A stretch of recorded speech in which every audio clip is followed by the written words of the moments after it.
Assalamualaikum warahmatullahi wabarakatuh. Saya Dimaski Sultan Sabikinan dari kelas 11 Multimedia. Dalam video ini saya akan menjelaskan 5 aplikasi atau software pengolah gambar vektor. 5 pengolah gambar vektor tersebut antara lain yang pertama ada CorelDRAW, yaitu CorelDRAW X7. Yang kedua ada Adobe Illustrator. Yang ketiga ada Inkscape. Yang keempat ada Adobe Photoshop. Yang kelima ada Sara Designer. Yang pertama ada CorelDRAW X7. CorelDRAW adalah salah satu program komputer desain grafis yang sudah banyak dikenal dan digunakan oleh para desainer grafis profesional. Program ini dibuat oleh Corel, sebuah perusahaan software yang berkantor di Ottawa, Kanada. CorelDRAW X7 memiliki beberapa kelebihan, diantaranya yang pertama ada hasil gambar berbasis vektor yang lebih baik. Yang kedua, dukungan format import atau ekspor yang banyak. Yang ketiga, kemudahan dalam penggunaan. Yang keempat, tersedianya banyak tools, baik selection, editing, dan pemberian efek. Yang kelima, menjadi standar industri sebuah perusahaan. Selain kelebihan, CorelDRAW juga memiliki beberapa kekurangan, yaitu yang pertama ada resource dan ukuran file yang besar. Yang kedua, saat penggabungan dua objek vektor dan foto atau bitmaps, kualitas cetakannya kurang memuaskan. Yang ketiga, pembuatan tabel agak sulit di CorelDRAW. Yang keempat, tidak cocok untuk pengeditan foto. 5, yaitu isu kompatibilitas untuk file tertentu. Berikut merupakan contoh atau hasil dari pengolahan gambar oleh CorelDRAW.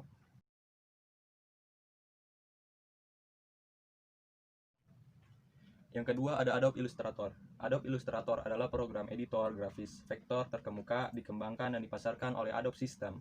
Illustrator CC merupakan versi terkini program ini, generasi ke-20 untuk produk Illustrator.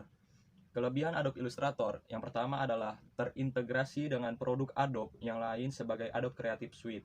Yang kedua, memiliki kualitas gambar yang tajam. Yang ketiga, pilihan yang tepat untuk menggambar ilustrasi dan kartun. Yang keempat, dapat menangani file berukuran besar. Yang kelima, mampu mencetak printout beresolusi. Yang keenam, mampu menampilkan grafis printout dengan baik. Selain kelebihan, Adobe Illustrator juga memiliki beberapa kekurangan, yaitu yang pertama, walaupun fitur lengkap tapi cukup ribet untuk pengerjaan layout. Yang kedua, tidak user friendly untuk fitur power clip-nya. Yang ketiga, tempat produksi terkadang ada yang nggak support. Yang keempat, untuk mengedit atau memberi efek pada foto sangat susah. Yang kelima, harus didukung dengan PC yang sesuai dengan desain. Berikut merupakan contoh gambar atau hasil dari pengolahan gambar oleh Adobe Illustrator.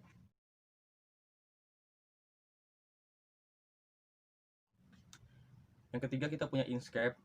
Inkscape adalah sebuah perangkat lunak editor gambar vektor yang bersifat perangkat lunak bebas di bawah lisensi GNU GPL. Tujuan utama dari Inkscape adalah menjadi perangkat grafik mutakhir yang memenuhi standar XML, SVG, dan CSS. Software ini memiliki beberapa kelebihan. Yang pertama, Inkscape berbasis open source alias gratis. Jadi, kita tidak perlu membeli lisensi yang mahal untuk bisa menikmati vektor editor ini dengan full lisensi. Yang kedua, ringan untuk dioperasikan. Yang kedua, ringan untuk dioperasikan. Yang ketiga, ukuran file yang kecil. Yang keempat, toolnya lengkap. Yang kelima, kualitas hasil bermutu. Selain kelebihan, Inkscape juga memiliki beberapa kekurangan. Yang pertama, belum bisa mengedit dan membuka secara sempurna ekstensi lain. Yang kedua, belum banyak user yang unjuk gigi sehingga menyebabkan belum lengkapnya kontributor seperti tutorial dan lain-lain, khususnya di Indonesia. Yang ketiga, mempunyai interface yang kurang friendly. Yang keempat, udah cuma segitu aja kayaknya. Berikut merupakan contoh gambar atau hasil dari pengolahan gambar oleh Inkscape.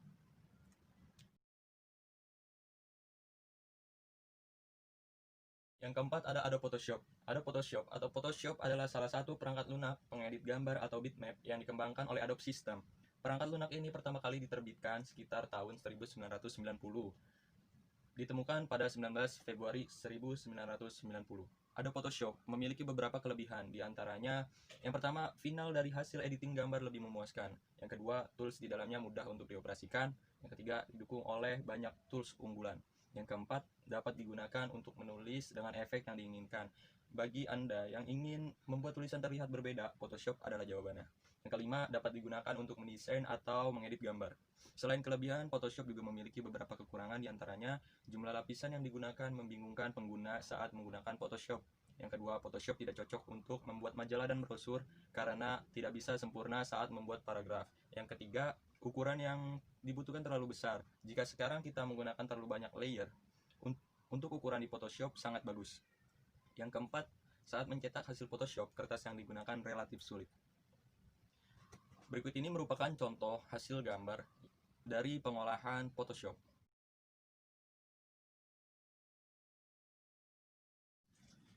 Yang kelima, kita punya Sara Designer. Aplikasi ini merupakan aplikasi yang juga disukai oleh para desainer grafis karena keunggulan fiturnya. Terdapat banyak sekali fitur yang memungkinkan Anda membuat rancangan gambar dengan mudah. Rancangan gambarnya pun beragam, mulai dari undangan, logo, brosur, poster, serta web grafis.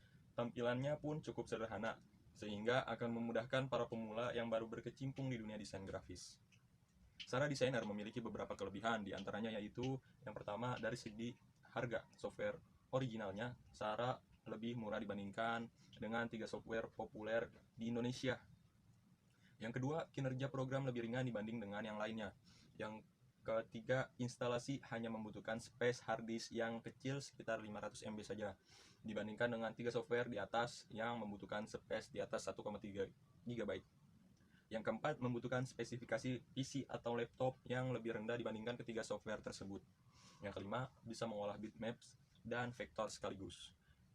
Kekurangan Sara dibanding dengan software lainnya. Yang pertama, kurang populer dibandingkan dengan ketiga software tersebut di Indonesia.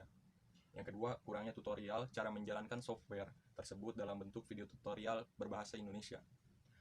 Yang ketiga, belum mempunyai action untuk mempercepat desain seperti halnya di Photoshop dan Illustrator. Berikut merupakan contoh beberapa gambar yang merupakan hasil dari pengolahan gambar oleh Sara Designer.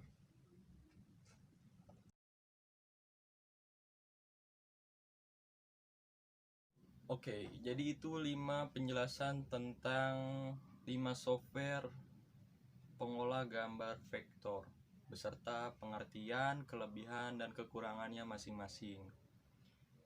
Dan juga contoh dari gambar pengolahan tersebut.